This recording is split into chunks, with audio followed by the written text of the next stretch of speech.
Hi, here's another tip for strengthening relationships.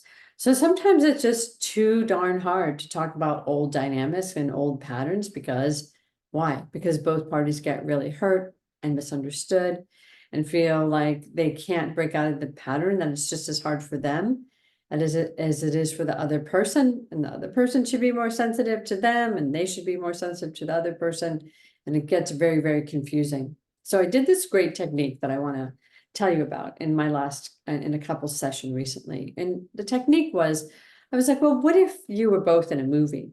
And what if each of you look at the character that you're playing in the movie?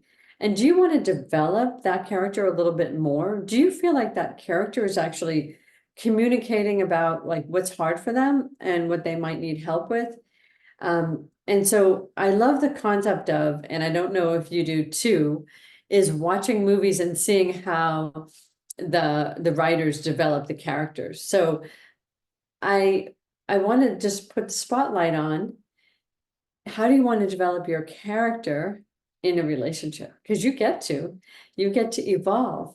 But what's your persona want to be? Like if you're going to have a healthy relationship where you get to have a lot of depth, a lot of love, a lot of emotional connection.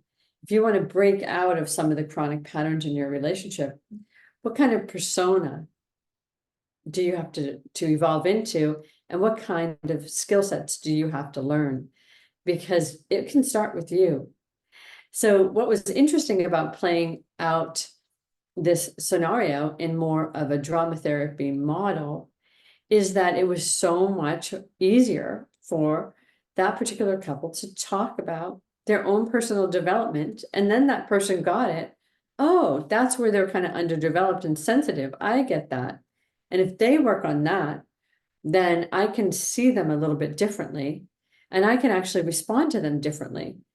And then it went the other way too. So my thought is, what persona do you want to develop in yourself to be in the healthiest relationship you can with your partner? Who is that person? Let's help them come out and see how that affects the growth of your relationship.